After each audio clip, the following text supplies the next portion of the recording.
परमपिता परमात्मा परमेश्वर पूर्ण ब्रह्म परम अक्षर ब्रह्म सर्व सृष्टि रचनहार कुल मालिक दीन दयाल दीन बंधु मंगल करण पाप हरण कबीर देव कबीर प्रभु कबीर परमेश्वर, ये हमारे कुल मालिक हैं, ये हमारे पिता हैं, सभी आत्माओं के जनक हैं।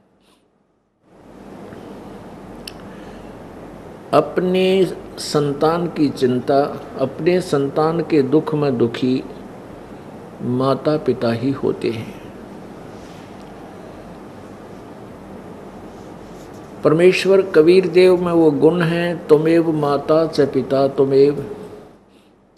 तुमेव बंधु च सखा तुमेव विद्या च द्रविण तुमेव सर्व मम देव देव। ये वो परमात्मा है जो हमारे माता और पिता और सच्चे साथी सखा बंधु, जो हमारे रिलेटिव भी यही है निकटतम। हम अपने उस परम पिता को, अपने साथी को, सखा को, अपने नाती को भूल करके हम अन्य के साथ प्रीत जोड़ चुके हैं। जब तक हम उस अपने पिता के पास नहीं पहुंच जाएंगे तब तक हम सुखी नहीं हो सकते। और जिस सुख को हम सुख मानते हैं वो सुख नहीं, वो तो दुख का हल्का स्वरूप है। झूठे सुख को सुख कहे ये मान रया मन मोदे, ये सकल चबीना काल का कुछ मुख में कुछ गोदे। या कोई सुखी नहीं है, कोई भी प्राणी सुखी नहीं है। हम जिसको सुखी मानते हैं वो कुछ हल्के दुख युक्त है, जो ऊपर से दुख नहीं दिखता, उसको इंटरनल अंदर से दुखी है। परमात्मा कहते हैं ब्रह्मांड 21 आग लगी है या कृत्रिम बाजी सभी ठगी है। 21 ब्रह्मांड में आग लगी हुई है, अपनी अपनी आग में सभी जल रहे हैं। चाहे यहाँ के, चाहे रंक है, चाहे राजा है, चाहे देव है, चाहे महादेव है, चाहे देवताओं का राजा सुरपति इंद्र है। यहाँ चाहे ब्रह्मा विष्णु महेश हैं, या कोई सुखी नहीं है। यदि आप ब्रह्मा विष्णु महेश जी की आत्मकथा पढ़ लो, लेकिन हम केवल इनको पूर्ण परमात्मा मानकर इनके ऊपर आई आपत्तियों को लीला समझ रहे थे। वो लीला नहीं थी, इनके कर्मों के दंड और आपत्तियां थी।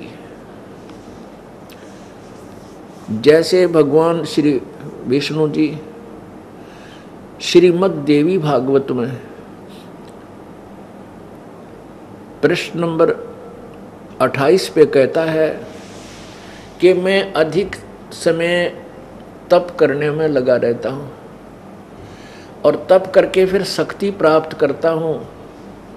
शक्ति प्राप्त करके मैं राक्षसों के साथ लड़ता रहता हूँ।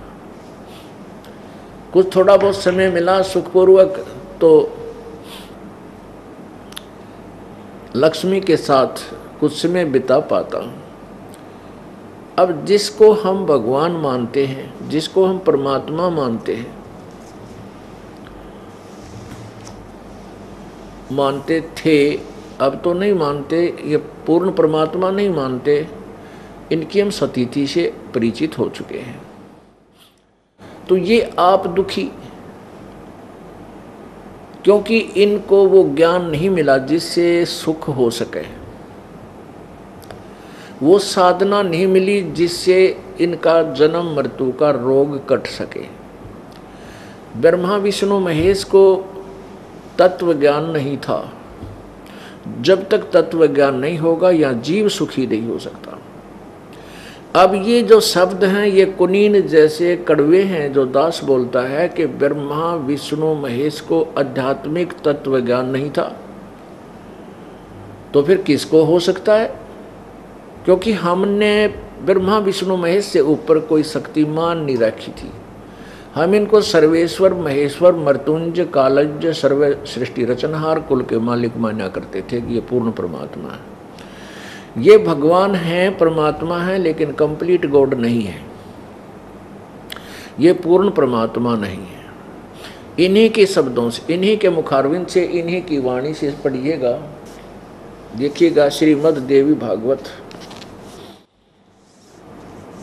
श्रीमद् देवी भागवत यानी यह देवी पुराण है, दुर्गा पुराण भी बोलते हैं इसको, दुर्गा पुराण। संपादक हनुमान प्रसाद पोदार चिमनलाल गोस्वामी, प्रकाशक एवं मुद्रक हैं गीता प्रेस गोरखपुर, गोविंद भवन कार्यालय कोलकाता का संस्थान है। इसके पृष्ठ नंबर 28 पर देखिएगा। प्रथम स्कंद पृष्ठ नंबर 28। नारद जी ने कहा, महाभाग व्यास जी, तुम इस विषय में जो पूछ रहे हो ठीक ही प्रश्न मेरे पिताजी ने भगवान श्री हरि से अर्थात विष्णु जी से किया था। देवा अधिदेव भगवान जगत के स्वामी हैं। अब नारद जी के ज्ञान का भी गेला खुलासा होगा और ब्रह्मा जी के ज्ञान का भी, विष्णु जी के ज्ञान का भी। अब नारद जी कहते मेरे पिताजी ने हरि से प्रश्न किया था कि देवादिदेव भगवान जगत के स्वामी हैं। लक्ष्मी जी उनकी सेवा में उपस्थित रहती हैं। दिव्य कौस्तुमणि उनकी शोभा बढ़ाती है। वे शंख चक्र और गदा लिए रहते हैं, पीताम्बर धारण करते हैं, 4 भुजाएं हैं, वक्ष स्थल पर श्रीवत्स का चिन्ह चमकता रहता है। वे चराचर जगत के आश्रय दाता हैं, जगत गुरु हैं एवं देवताओं के भी देवता हैं। ऐसे जगत प्रभु भगवान श्री हरि महान तप कर रहे थे, उनकी समाधि लगी थी। यह देखकर मेरे पिता ब्रह्मा जी को बड़ा आश्चर्य हुआ। अतः उन्होंने उनसे जानने की इच्छा प्रकट की। ब्रह्मा जी ने पूछा, प्रभु आप देवताओं के अध्यक्ष, जगत के स्वामी, भूत भविष्य एवं वर्तमान सभी जीवों के एकमात्र शासक हैं, बता। ब्रह्मा जी श्री विष्णु जी को सर्वेश्वर बता रहा है। भगवान फिर क्या आप क्यों तपस्या कर रहे हैं और किस देवता यानी किस भगवान की आराधना में ध्यान मगन है? मुझे असीम आश्चर्य तो ये हो रहा है कि आप देवेश्वर एवं सारे संसार के शासक होते हुए भी समाधि लगाए बैठे हैं।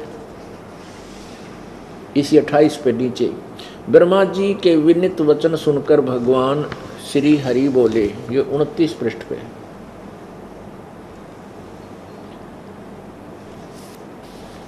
उनसे कहने लगे, भगवान ब्रह्मन सावधान होकर सुनो, मैं अपने मन का विचार व्यक्त करता हूँ। देवता, दानव और मानव सब यही जानते हैं कि तुम सृष्टि करते हो, मैं पालन करता हूँ और संकर संहार किया करते, किंतु फिर भी वेद के पारगामी पुरुष अपनी युक्ति से ये सिद्ध करते हैं कि रचने, पालने और संहार करने की योग्यता जो हमें मिली है, इसकी अधिष्ठात्री शक्ति देवी है।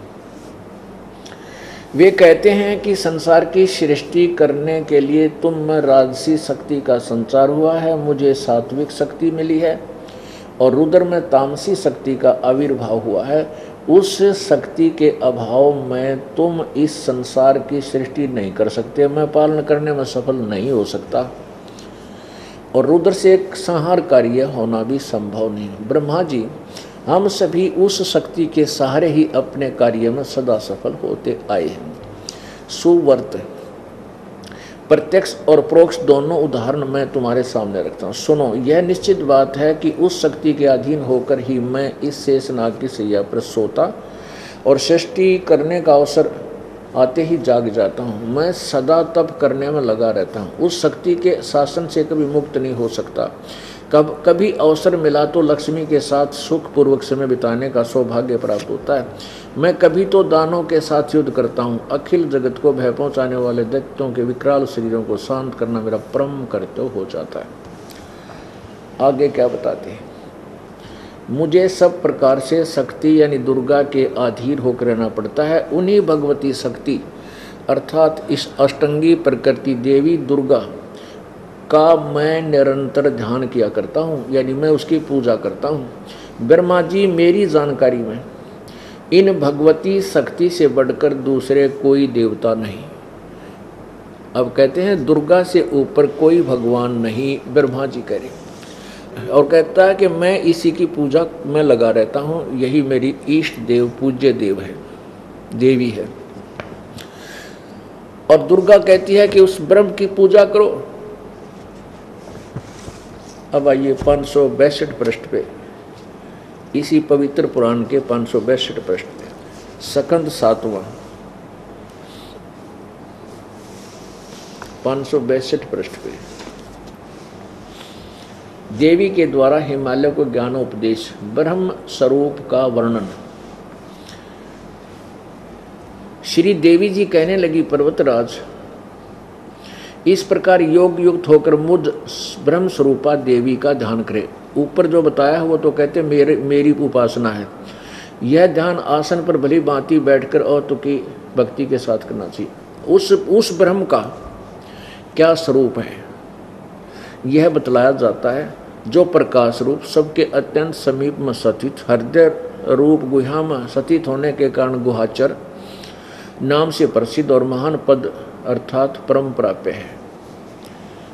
उससे वह समस्त प्रजा के ज्ञान से परे है, अर्थात किसी की बुद्धि में आने वाला नहीं है, यह तुम जानो। जो परम प्रकाश रूप है, जो सूक्ष्म से अत्यंत सूक्ष्म है, जिसमें संपूर्ण लोक और उन लोकों में निवास करने वाले प्राणी स्थित हैं, वही ये अक्षर ब्रह्म है। यहाँ ये अक्षर ब्रह्म बोल रही है, आगे देखना। वही सबके प्राण है, वही सबकी वाणी है, और वही सबके मन है, वही परम सत्य और अमृत अविनाशी तत्व है। सौम्य, उस वेदने योग्य लक्ष्य का तुम वेदन करो, मन लगाकर उसमें तन्मय हो जाओ। अब ये स्पष्ट कह रही है कि उस वेदने योग्य ये लक्ष्य का तुम वेदन करो। सौम्य, उपनिषदों में कथित महान अस्त्र रूप धनुष लेकर उस पर उपासना द्वारा तीक्ष्ण किया हुआ बाण संधान करो, और फिर भावानुगुत चित्त के द्वारा उस बाण को खींचकर उस अक्षर रूप ब्रह्म को ही लक्ष्य बनाकर वेदन करो। उसका मंत्र क्या है? प्रवण, यानी ओम उसका धनुष है, ओम नाम उसका मंत्र है, जीवात्मा बाण है, और ब्रह्म को उसका लक्ष्य कहा जाता है, यानी ब्रह्म। और वो कहाँ रहता है? वह सबका आत्मा ब्रह्म लोक रूप दिव्य आकाश में स्थित है। अपुण्य आत्माओं, इस पूरे प्रकरण से ये सिद्ध हो गया कि ना तो ब्रह्मा जी को भक्ति का ज्ञान, ना विष्णु जी को ज्ञान, और ना ही दुर्गा स्पष्ट बता पा रही है। ये कहती है अक्षर ब्रह्म, उस ब्रह्म की साधना, और नाम बता रही है, मंत्र बता रही है ओम। अब गीता जी अध्याय नंबर 7 के श्लोक नंबर 29 में उस तत्व ब्रह्म का जिक्र है, उस परमात्मा का, कि उस परमात्मा को और सभी अध्यात्म ज्ञान को और सारे कर्मों को समझकर प्राणी केवल जन्म मरण से, जरा और मरण से छूटने का प्रयत्न करता है। 8वें अध्याय के प्रथम मंत्र में अर्जुन ने पूछा, परमात्मा किम तत्ब्रह्म, फिर वह परमात्मा कौन है जो तत्ब्रह्म आपने 7वें अध्याय के 29वें श्लोक में कहा है, तो वो तत्ब्रह्म, वह ब्रह्म कौन है? जैसे देवी कहे उस ब्रह्म का स्वरूप बताया जाता है, उस ब्रह्म तत्ब्रह्म का। अब कह तो महिमा तो वेदों में उस पूर्ण परमात्मा की है जो मोक्षदायक है, लेकिन इनको सभी देवताओं को और इस दुर्गा को और सभी ऋषि महर्षियों को उस तत्ब्रह्म यानी उस परमात्मा, भजन करो उस रब का, उस परमात्मा की यानी परम अक्षर ब्रह्म की भक्ति की विधि का पता नहीं लगा, उन्होंने ओम मंत्र को ही उस परम अक्षर ब्रह्म की साधना का मंत्र मान लिया, इसी को उसका जाप मान लिया, इसी से उसकी प्राप्ति करने की चेष्टा की, जबकि ये ब्रह्म का मंत्र है, न कि उस ब्रह्म का, पर ब्रह्म पूर्ण ब्रह्म का नहीं है। अब यहां ये सब मार खा रहे हैं। तो गीता जी अध्याय नंबर 8 के मंत्र नंबर 1 में अर्जुन ने पूछा किम तत् ब्रह्म पुरुषोत्तम, वो तत् ब्रह्म है कौन जिसको जानने के बाद फिर यहाँ की किसी वस्तु की इच्छा नहीं रहती, केवल जन्म मरण और जरा मरण से छूटने का प्रयत्न करते हैं। 8वें अध्याय के 3रे श्लोक में कहा गीता जी में, गीता ज्ञानदाता ने, कि वो परम अक्षर ब्रह्म है। एक ब्रह्म, एक क्षर ब्रह्म, एक अक्षर ब्रह्म, एक परम अक्षर ब्रह्म। अब यहाँ देवी जी बोल रही है, श्री दुर्गा बोल रही है कि उस ब्रह्म अक्षर ब्रह्म का स्वरूप बताया जाता है, उस ब्रह्म का।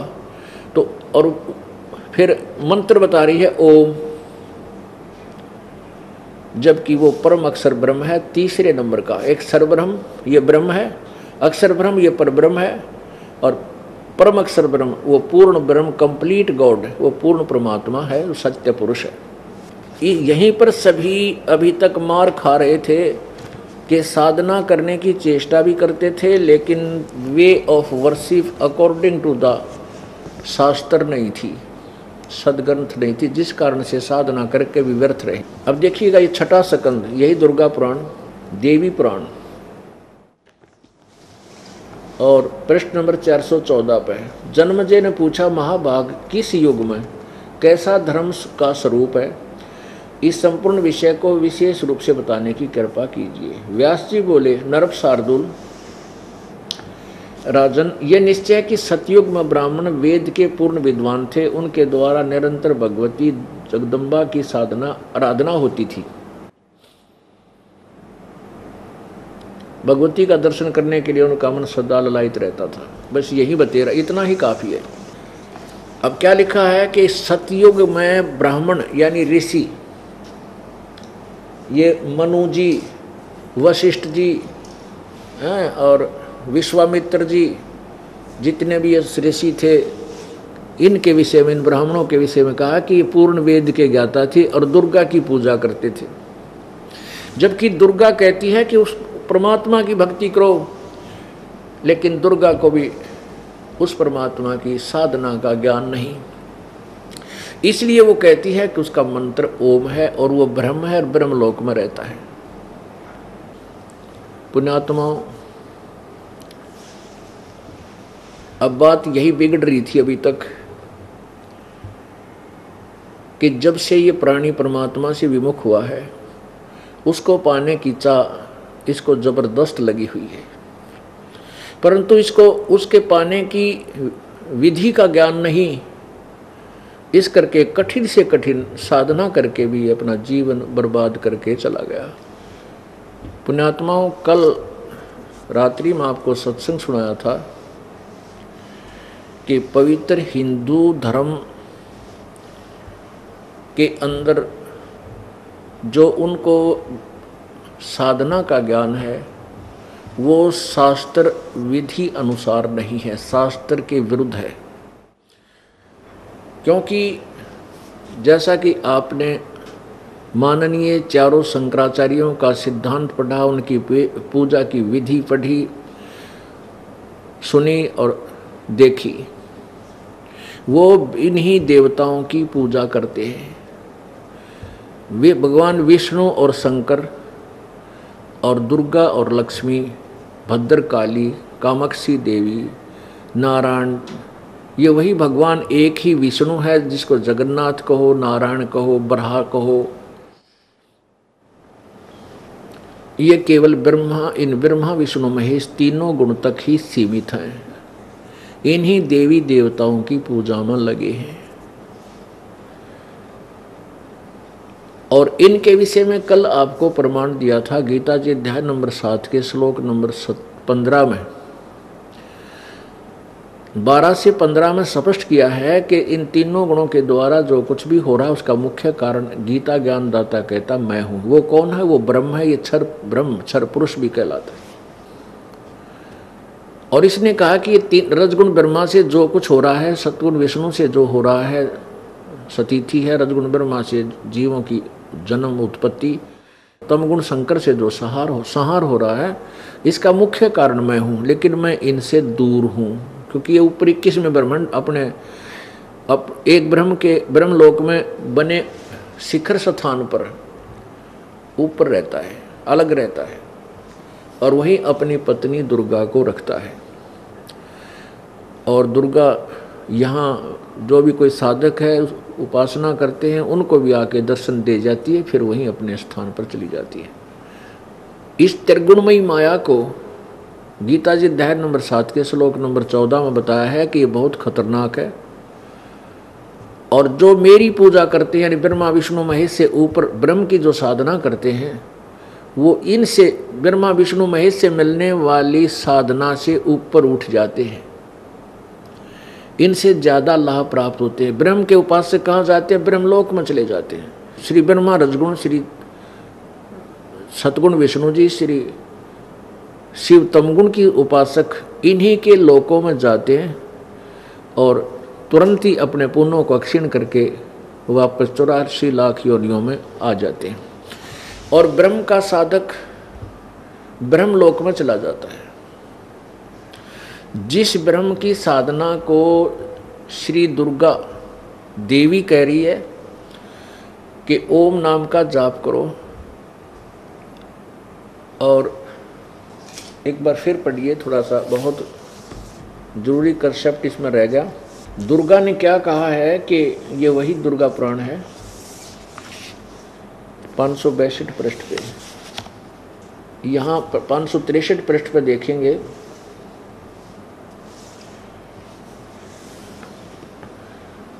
ये ब्रह्म के बारे में जो जानकारी दी गई थी, उस ब्रह्म का क्या स्वरूप है, यह बतलाया जाता है। यहाँ से आते हुए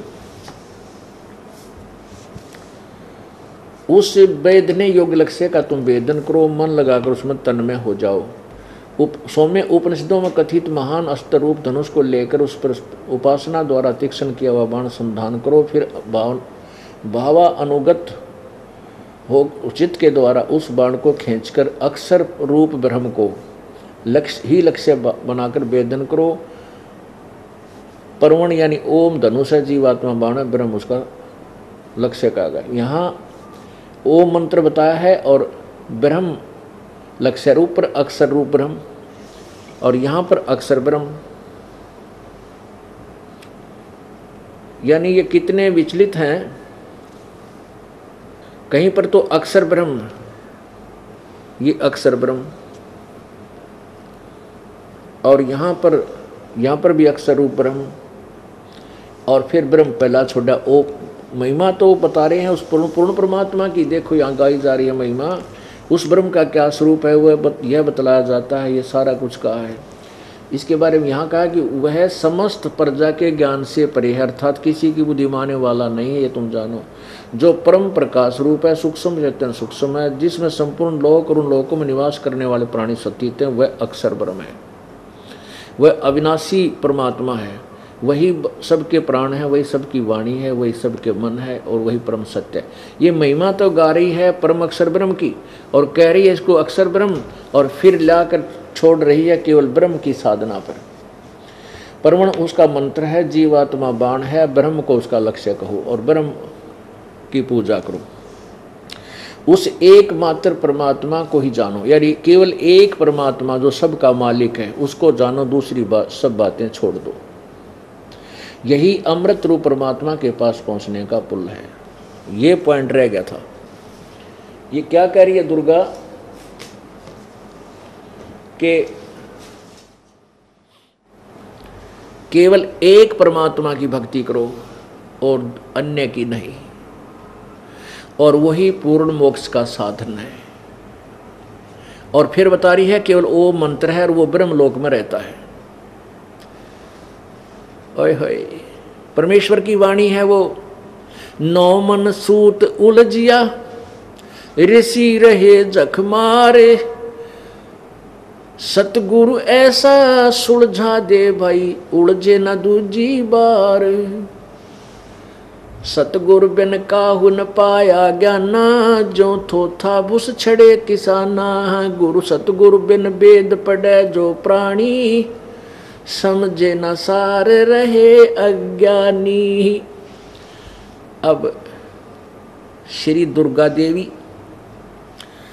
जो श्री ब्रह्मा विष्णु महेश की श्री माता जी हैं, और श्री ब्रह्मा जी रजगुण, श्री विष्णु जी सतगुण, श्री शंकर शिव जी तमगुण, ये सभी के सभी वेद ज्ञानहीन थे। अब दास जो आपको आगे ये गीता जी अध्याय नंबर 7 का जो कल प्रकरण प्रारंभ हुआ था, उसमें क्या कहा है कि अध्याय नंबर 7 के श्लोक 12 से 15 में ये कहना चाहा है गीता ज्ञानदाता ने कि जो इन तीनों गुण रजगुण ब्रह्मा, सदगुण विष्णु, तमगुण शिव जी तक ही साधना करते हैं, और जिनका इस त्रिगुणमयी माया के द्वारा ज्ञान हरा जा चुका है, वो असुर स्वभाव को धारण किए हुए मनुष्यों में नीच दुष्कर्म करने वाले मूर्ख मुझे भी ना बचते। यहाँ भक्ति का विषय चल रहा है। गीता ज्ञानदाता ब्रह्म है जो श्री कृष्ण जी के शरीर में प्रवेश करके वो बोल रहा है। तो तीनों गुणों की रजगुण ब्रह्मा, सदगुण विष्णु, तमगुण शिव जी की साधना करने वालों को असुर स्वभाव के को धारण किए हुए मनुष्यों में नीच। एक बार फिर देख लीजिए श्रीमद् भगवत गीता, इसके अनुवादक हैं जय दयाल गोविंद का और प्रकाशक हैं गीता प्रेस गोरखपुर, गोविंद भवन कार्यालय कोलकाता का संस्थान। अध्याय नंबर 7 का अब श्लोक नंबर 12। और भी जो सतगुण से उत्पन्न होने वाले भाव हैं और जो रजगुण से तथा तमगुण से होने वाले भाव हैं, उन सबको मुझसे ही होने वाले ऐसा जान, परंतु वास्तव में उनमें मैं और वे मुझ में नहीं हैं। अब इसके साथ साथ हमने और भी कंसेप्ट क्लियर करना पड़ेगा, क्योंकि प्रत्येक क्लास में, प्रत्येक पीरियड में, प्रत्येक सत्संग में विद्यार्थी बदलते रहते हैं, और पुराने भक्त हैं उनको ज्ञान यज्ञ का लाभ मिल रहा है, आनंद आता है। परमात्मा की चर्चा कितनी बार भी सुने उतनी ही प्यारी लगनी चाहिए। ये एक भक्त के लक्षण होते हैं जो स्वस्थ भक्ति चल रही है जिसकी। अब देखिएगा ये वही गीता जी इसमें सिद्ध करना चाहेगा दास के रजगुण ब्रह्मा है, सतगुण विष्णु, तमगुण शिव जी। देखिएगा ये वही श्री देवी पुराण, श्रीमद् देवी पुराण गीता प्रेस गोरखपुर से प्रकाशित है। श्रीमद् देवी भागवत, संपादक हनुमान प्रसाद पोदार, चिमन लाल गोस्वामी, प्रकाशक एवं मुद्रक हैं गोविंद गीता प्रेस गोरखपुर, गोविंद भवन कार्यालय कलकत्ता का संस्थान। इसके 123 पृष्ठ पे है, 123 पृष्ठ पे भगवान विष्णु जी कह रहे हैं, तुम शुद्ध स्वरूपा हुए संसार तुम्हीं से उद्भासित हो रहा है। मैं ब्रह्मा और शंकर हम सभी तुम्हारी कृपा से विद्यमान हैं। हमारा आविर्भाव अर्थात जन्म, तिरोभाव अर्थात मृत्यु होता है, हुआ करता है। केवल तुम ही नित्य हो, जगत जननी हो, प्रकृति और सनातनी देवी हो। शंकर भगवान बोले, देवी यदि महाभाग विष्णु तुम्हीं से प्रकट हुए हैं, तो उनके बाद उत्पन्न होने वाले ब्रह्मा भी तुम्हारे बालक हुए हैं। फिर मैं तमोगुणी लीला करने वाला शंकर क्या तुम्हारी संतान नहीं हुआ? अर्थात मुझे भी उत्पन्न करने वाली तुम ही हो। शिवे संपूर्ण संसार की सृष्टि करने में तुम बड़ी चतुर हो। इस संसार की सृष्टि, स्थिति और संहार में तुम्हारे गुण सदा समर्थ हैं। उन्हीं तीनों गुणों से उत्पन्न हम ब्रह्मा, विष्णु एवं शंकर नियमानुसार कार्य में तत्पर रहते हैं। इति सिद्धम के रजगुण ब्रह्मा है, सतगुण विष्णु, तमगुण शिव जी। और दूसरा ये सिद्धम के ब्रह्मा विष्णु महेश की माँ दुर्गा है। और तीसरा ये सिद्धम के ये नाशवान है, अविनाशी नहीं है, इनका जन्म और मृत्यु होता है, ये कंप्लीट गॉड नहीं है। ये दास अपनी तरफ से नहीं कह रहा, इनकी केवल इन महापुरुषों की, महानुभावों की, इन भगवानों की जो है ना जीवन कहानी, इनकी जीवनी सुना रहा हूँ आपको पढ़कर। अब और थोड़ा सा ये देखना पड़ेगा कि ये स्वयं कहते हैं रजगुण ब्रह्मा मैं, और भगवान शंकर स्वयं स्वीकार करते हैं। ये देखिएगा श्रीमद् देवी भागवत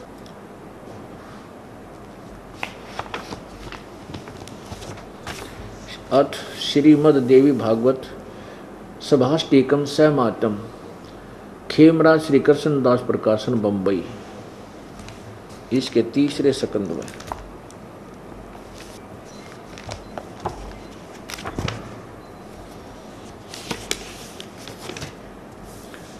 अथ श्रीमद् देवी भागवते भाषा टीका युक्ते तृतीय सकंद प्रारंभते। अब इसमें तीसरे सकंद में 11वें पृष्ठ पे देवी भागवत प्रश्न नंबर 11 और तृतीय सकंद है अध्याय नंबर 5 में। इसके श्लोक नंबर 8 में शंकर भगवान कह रहे हैं, हे माता, यदि हमारे ऊपर सदा आप दयायुक्त हो तो हमको तमोगुण में किस प्रकार प्रदान किया है? ब्रह्मा रजोगुण और हरि सतगुण। यहाँ संस्कृत भी स्पष्ट कर रही है। 7वां ये है, 8वां प्रारंभ होता है। यदि दयाधर्मना न सदा अंबिके कथम अहम विहित च, मैं क्यों बना दिया तमोगुण, और कमल जय कमल से उत्पन्न होने वाले ब्रह्मा जी को आपने रजोगुण क्यों बना दिया? संभव रजोगुण संभव। सुहितु सुविहित क्यों बना दिया तमोगुण सतोगुण हरि, विष्णु को आपने सतोगुण क्यों बना दिया? अब इति सिद्धम अगेन सिद्धम, ये फिर दोबारा सिद्ध हो गया श्री देवी भागवत में, इंक्लूडिंग संस्कृत वाली समेत हमने क्लियर हो गया कि रजगुण ब्रह्मा है, सतगुण विष्णु, तमगुण शिव जी। और ये भी दुखी होकर के अपनी माता से कह रहे हैं कि यदि तू हमारे ऊपर दयालु है, दयाधर्मना दयावान है, तो हमें ऐसे कुक्रम में क्यों लगा दिया? ब्रह्मा जी में तो बना दिया को तो रजगुण बना दिया, जिसके कारण सभी प्राणी प्रभावित हैं और संतान उत्पत्ति करते हैं, और विष्णु जी को सतोगुण बना दिया, जिसके प्रभाव से सभी एक दूसरे से जकड़े बैठे हैं, और मुझे सप्तम गुण बना दिया कि मेरे बड़े गुण के कारण एकदम 1 मिनट में लट्ठा मृत्यु को प्राप्त हो जाते हैं। अब ये भी दुखी है कि ये क्या हो रहा है, जैसे किसी का बेटा मर गया, इकलौता पुत्र, और रो रो कर टक्कर मार कर पूरा परिवार टक्कर मार रहा है, किसी की बेटी मर जाती है तो टक्कर मार रहे हैं, ये क्यों हो रहा है ऐसा? अब ये भी दुखी, पर विकल्प क्या? विकल्प है पूर्ण परमात्मा कबीर परमेश्वर जी के पास। अब हम उसी प्रसंग पर आते हैं कि रजगुण ब्रह्मा, सतगुण विष्णु, तमगुण शिव जी की पूजाएं करने से हमें क्या उपमा दी है, करने वालों को क्या उपमा दी है गीता जी ज्ञानदाता। ये देखिए अध्याय वही श्रीमद् भगवत गीता जी अध्याय नंबर 7 का ये 12 आपने पढ़ लिया। हाँ, एक और है, जैसे शिव पुराण और ध्यान से देखना पड़ेगा, क्योंकि ये गीता ब्रह्मा विष्णु महेश से कोई अन्य शक्ति है, उसका प्रमाण आप इसमें देखिएगा। श्री शिव पुराण गीता प्रेस गोरखपुर से प्रकाशित है। श्री शिव पुराण, संपादक हनुमान प्रसाद पोदार, प्रकाशक एवं मुद्रक गीता प्रेस गोरखपुर, गोविंद भवन कार्यालय कोलकाता का संस्थान। इसके 110 पृष्ठ पे ये है रुद्र संहिता और अध्याय 9 और पृष्ठ नंबर 110, ये 9 अध्याय समाप्त हुआ इसी पर। इस प्रकार ब्रह्मा विष्णु और रुद्र इन 3 देवताओं में गुण हैं, परंतु शिव गुणातीत माने गए हैं। ये शिव कौन है? ये काल है। ये गीता बोल रहा है। श्री कृष्ण में प्रवेश करके गीता अध्याय नंबर 11 के श्लोक 32 में कहता मैं काल हूँ, सबको खाऊंगा। तो ये 3 तो न्यारे हो गए, और चौथा ये कौन है? ये वो है, काल है। इसको देखिएगा 86 पे और क्लियर हो जाता है, प्रश्न नंबर 86 पे।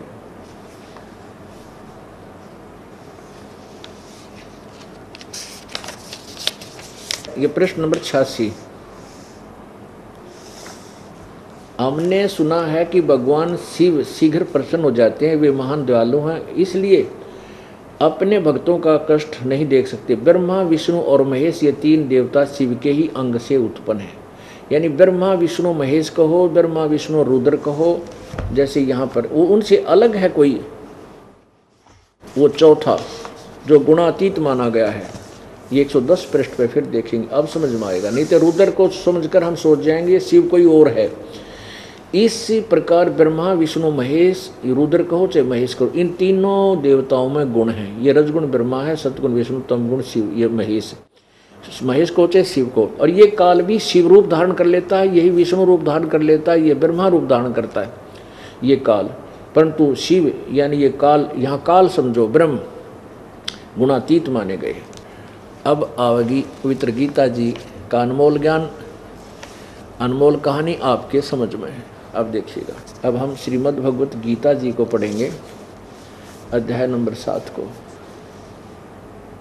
अब 12 मंत्र फिर पढ़िए। आप बच्चे हो, अभी तक आप जी ने बहुत ही शास्त्र विरुद्ध ज्ञान को घोट रखा था। अब ये शास्त्र अनुकूल तत्व ज्ञान है जो आपको बार बार, जैसे पहली क्लास के बच्चे को 1 वर्ष तक याद कराया जाता, A for apple, B for book, फिर बोल, जब उसको याद होता है। तो ये स्टार्ट है आपके अध्यात्म ज्ञान का। इसलिए इसको बार बार रिपीटेशन करके आपके हृदय को रंगा जा रहा है कि आने वाले समय में आप ना जाने कितनी पुण्यात्माओं को सुलझा कर इस दास से नाम प्राप्त कराओगे। क्योंकि आपको इतना रंग दूं कि आप किसी के काबू में नहीं आओ, आपको कोई मिसगाइड ना कर सके, आपको कोई भ्रम इतना कर दे। अब ये क्या क्या कहना चाहा है कि और भी जो, ये 12वां श्लोक है 7वें अध्याय का गीता जी, और भी जो सतगुण यानी सतगुण विष्णु जी से, सतगुण से उत्पन्न होने वाले भाव हैं, और जो रजगुण से तथा तमगुण से होने वाले भाव हैं, उन सबको तो मुझसे होने वाले ऐसा जान, परंतु वास्तव उनमें मैं और वे मुझ में नहीं है। रजगुण ब्रह्मा से उत्पत्ति, सतगुण विष्णु से सती थी, और तमगुण शिव यानी महेश से संहार। इसका कहते मुख्य कारण मैं हूँ। कौन? काल, गीता ज्ञानदाता। क्योंकि इस काल भगवान को 1 लाख मानव शरीरधारी प्राणियों के सूक्ष्म शरीरों को खाने का श्राप लगा हुआ है। इसलिए ये तीनों अपने 3 पुत्र उत्पन्न करता है, प्रत्येक में एक गुण युक्त, प्रत्येक को एक गुण युक्त कर देता है, और जिससे अपना ये संसार आहार के लिए चला रहा है। तो ये कहता है कि इन 3 जो भी ये हो रहा है, रजगुण ब्रह्मा से, सतगुण विष्णु से, तमगुण शिव जी से, इसका निमित्त तो मैं हूँ, मुख्य कारण तो मैं हूँ, लेकिन मैं इनसे दूर रहता हूँ, अलग रहता हूँ, इनके सामने नहीं आता। अब 13 में क्या कहा है? गुणों के कार्य रूप सात्विक, राजस और तामस तीनों प्रकार के भाव से सारा संसार प्राणी समुदाय मोहित हो रहा है। इन तीनों गुणों से परे मुझ अविनाशी को नहीं जानता। ब्रह्मा विष्णु महेश से अलग जो मैं हूँ चौथा, इनसे भिन्न उस मुझे नहीं जानता। अब 14 में क्या कहा है? श्लोक नंबर 14 अध्याय नंबर 7 गीता जी। क्योंकि यह अलौकिक अति अद्भुत त्रिगुणमयी मेरी माया, रजगुण ब्रह्मा, सतगुण विष्णु, तमगुण शिव जी के द्वारा जो ये जाल फैला रखा है, ये बड़ी दुस्तर है, ये खतरनाक है। जो पुरुष, जो व्यक्ति इनको छोड़कर, ब्रह्मा विष्णु महेश को छोड़कर मुझको निरंतर भजते हैं, वे इसका माया का उल्लंघन कर जाते हैं, अर्थात संसार से तर जाते हैं। अब क्या बात है कि जैसे ब्रह्मा विष्णु महेश की पूजा करने वाले तो इन्हीं तक सीमित हैं, शीघ्र ही तो जन्म मृत्यु में आ जाते हैं, और ब्रह्म के उपासक ब्रह्म लोक में चले जाते हैं, जो 1 कल्प तक यानी 1000 चतुर्युग तक ब्रह्म लोक में रहते हैं, आते फिर भी जन्म मृत्यु में हैं। अब क्या बताया 15वें में? माया के द्वारा, इस ऊपर वर्णित त्रिगुणमयी माया के द्वारा ब्रह्मा विष्णु महेश तक ही जिनकी बुद्धि अटकी पड़ी है, इससे आगे कोई भक्ति नहीं करते, ना उसको ज्ञान सुनना चाहते, जिनका ज्ञान हरा जा चुका है, वो आसुर स्वभाव को धारण किए मनुष्यों में नीच और दूषित कर्म करने वाले, मूढ़, मुझको नहीं बचते। अब कल के सत्संग में आपको बताया था कि रजगुण ब्रह्मा की उपासना की थी हिरण्यकशिपु ने, और क्या कहलाया? राक्षस कहलाया। अपने ही पुत्र भक्त प्रहलाद का शत्रु हो गया। वो जुल्म किए जो ना करने के होते हैं। ये रजगुण ब्रह्मा जी के उपासक में वही गुण हो गए जो गीता जी अध्याय नंबर 7 के श्लोक 15 में वर्णित हैं। असुर स्वभाव को धारण किए हुए मनुष्यों में नीच दुष्कर्म करने वाले मूर्ख। ओए होए, 4 त्रुटियां तुरंत लिखी हैं गीता जी में। असुर स्वभाव को धारण किए हुए, असुर माने राक्षस, आसुर राक्षस, और मनुष्यों में नीच और दुष्कर्म करने वाले मूर्ख।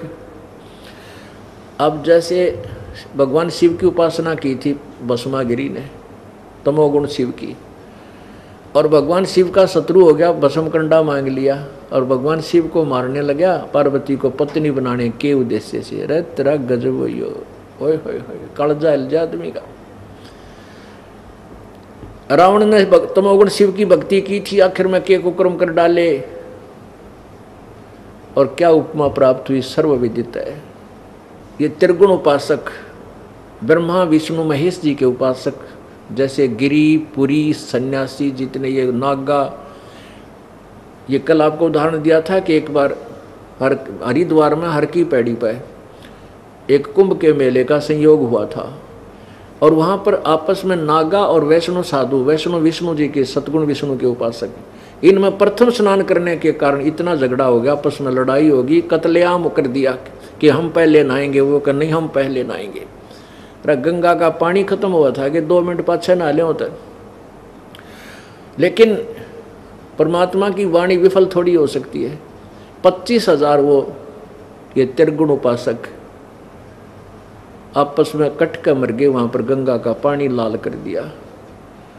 वहां सूक्ष्म वेद में परमेश्वर की वाणी में गीता जी अध्याय नंबर 4 के श्लोक नंबर 32 में कहा है कि वो विशेष ज्ञान जो है सचिदानंद घन ब्रह्मणे मुखे, सचिदानंद घन के मुख्य वाणी में उसका परमेश्वर के सूक्ष्म वेद में लिखा, उसमें क्या बताया है कि तीर तुपक तलवार कटारी जम धड़ जोर बधावे हैं। तीर तुपक तलवार कटारी जम धड़ जोर बधावे हैं, हर पैड़ी हर हेत ना जाने वहां जाके तेग जलावे हैं। हर की पैड़ी भगवान की पैड़ी कहें, भगवान की छाती पे कत्लेआम कर दिया, और काटे शीश नहीं दिल करुणा वो जग में साध को आवे हैं, और जो जन उनके दर्शन को जावे उनको भी नरक ले जावे हैं, नरक पठावे हैं, भेज देते हैं। अब ऐसे संत जो आप पर कट कर मर गए और उनके पास कोई जाता है कल्याणार्थ, उनको क्या शिक्षा देंगे? वो उनकी शिक्षा दीक्षा से वो क्या क्या बनेगा? अंडरस्टूड है। अब प्रसंग चल रहा है, गीता ज्ञानदाता कहता है कि वो मेरी भक्ति भी ना करते। अब यही प्रसंग गीता जी को अब निर्णय, गीता जी एक अनमोल शास्त्र है, लेकिन इसको कोई समझ नहीं सका आज तक। इस केवल इस दास पे रजा बख्शी है प्रभु ने। ये अभिमान मत समझना, लेकिन सच्चाई समझना। ये अभिमान नहीं है दास का। अभिमान तो जब हो मैंने गीता लिखी हो, गीता जी को मैंने लिखा हो, या वेदों को मैंने लिखा हो, तो मैं अभिमान भी करूं। अभिमान तो फिर भी नहीं चाहिए। दास ने तो इस परमात्मा के दिए हुए ज्ञान को यथार्थ भाव से समझा और अब समझा रहा हूं। इतना जो एक टीचर का कर्तव्य होता है वो कर रहा हूं, जो एक सही अध्यापक का जो वास्तविक कर्तव्य है केवल उसका पालन कर रहा हूं। अब ये तीनों गुणों की भक्ति यानी अन्य देवता, ब्रह्मा विष्णु महेश, ये तीनों देवता हैं, इसी से संबंधित।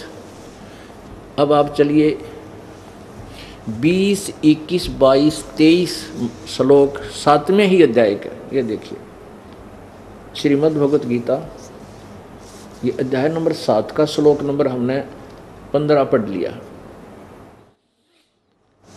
15 पढ़ लिया। अन्य उपासना जो करते हैं माया के द्वारा, त्रिगुणमयी माया, रजगुण ब्रह्मा, सतगुण विष्णु, तमगुण शिव जी के द्वारा जिनका ज्ञान हरा जा चुका है, आसुर स्वभाव को धारण किए मनुष्यों में नीच और दूषित कर्म करने वाले मूढ़, मुझको नहीं भजते, यानी ब्रह्म साधना भी नहीं करते।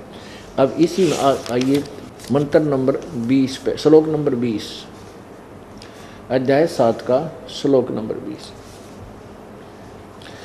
उन भोगों की कामना द्वारा जिनका ज्ञान हरा जा चुका है, क्योंकि यहाँ जिनका ज्ञान यहाँ से संबंधित है, ये 15 से ही, इस त्रिगुण में ही माया, रजगुण ब्रह्मा, सतगुण विष्णु, तमगुण शिव जी द्वारा जिनका ज्ञान हरा जा चुका है। अब ये 20 में इसी से लिंक है, 7वें अध्याय का 20 इसी से संबंधित है। उन भोगों की कामना द्वारा, यानी ब्रह्मा विष्णु महेश से मिलने वाली जो सुविधा उनके द्वारा जिनका ज्ञान हरा जा चुका है, अपने स्वभाव से प्रेरित होकर उस नियम को धारण करके अन्य देवताओं को भजते हैं, पूजते हैं। यानी ब्रह्म के अतिरिक्त अन्य देवता, ब्रह्मा विष्णु महेश तक अन्य देवता होते हैं। 21 ये 21 है। जो काम भक्त, जो कामनी भक्त, जो भक्त जिस देवता के स्वरूप को श्रद्धा से पूजना चाहता है, उस भक्त की श्रद्धा को मैं उसी देवता के प्रति स्थिर करता हूँ। आगे देखो 22। वह पुरुष उस श्रद्धा से युक्त होकर उस देवता का पूजन करता है और उस देवता से मेरे द्वारा ही विधान किए हुए उन इच्छित भोगों को निसंदेह प्राप्त करता है। आगे चलिए 23 में तोड़ कर दिया। परंतु उन अल्प बुद्धि वालों का, मंद बुद्धि, उन मूर्खों का वह फल नाशवान है। देवताओं को पूजने वाले देवताओं को प्राप्त होते हैं, मेरे भक्त मुझे प्राप्त होते हैं, मुझको ही प्राप्त होते हैं। अब कितना तोड़ कर दिया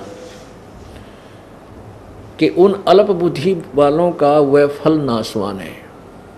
आगे देखिएगा, इसी से फिर संबंधित कहाँ पर है, 16वें अध्याय का। अब पहले थोड़ा सा 9वें अध्याय से लेते हैं। अब देखिएगा 9वां अध्याय, इसका एक ही श्लोक लेंगे हम अपने कंसेप्ट को क्लियर करने के लिए। अध्याय नंबर 9, 23 में कहा है, ये 9 का 23 है, वो 7 का 23 था, अभी आपने पढ़ा। हे अर्जुन, यद्यपि श्रद्धा से युक्त सकाम भक्त दूसरे देवताओं को भजते हैं, वे भी मुझको ही भजते हैं, परंतु उनका वह पूजन अविधि पूर्वक अर्थात अज्ञान पूर्वक है, अविधि पूर्वक है। इसका क्या अर्थ है कि जैसे कोई श्री ब्रह्मा जी को, रजगुण ब्रह्मा जी को, श्री विष्णु सतगुण जी को, श्री शिव जी तमगुण को जो भज रहे हैं, वो परमात्मा प्राप्ति का ही प्रयत्न कर रहे हैं। वो ब्रह्म कहता है वो भक्ति तो मेरी कर रहे हैं, मुझे भगवान को प्राप्ति करने के यत्न करें, लेकिन उनकी पूजा शास्त्र विरुद्ध है, अविधि पूर्वक है, शास्त्र विधि त्याग का मनमाना आचरण है। और वही 7वें अध्याय के 23वें श्लोक में कहा कि उन अल्प बुद्धि वालों का, मंद बुद्धि वालों का वो साधना है वो नाशवान है।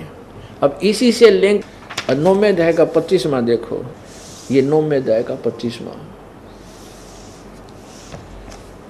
देवताओं के पूजने वाले देवताओं को प्राप्त होते हैं, वो अभी बताई दिया, उनका फल नाशवान है। और पितरों को पूजने वाले पितरों को प्राप्त होते हैं, यानी पितर बन जाते हैं, उस ग्रुप में जा मिल जाते हैं। और भूतों को पूजने वाले भूतों को भूत बन जाते हैं, और मेरे पूजने वाले मुझे ही प्राप्त होते हैं। अब हम कहाँ चलेंगे, अब आइए 16वें अध्याय के, 16वें अध्याय का 23वां श्लोक, अध्याय नंबर 16। 23 में कहा कि जो पुरुष शास्त्र विधि को त्याग कर, यानी अभी अविधि पूर्वक जो साधना करते, त्याग कर मन अपनी इच्छा से मनमाना आचरण करता, वह न तो सिद्धि को प्राप्त होता है, न परम गति को, और न सुख को ही।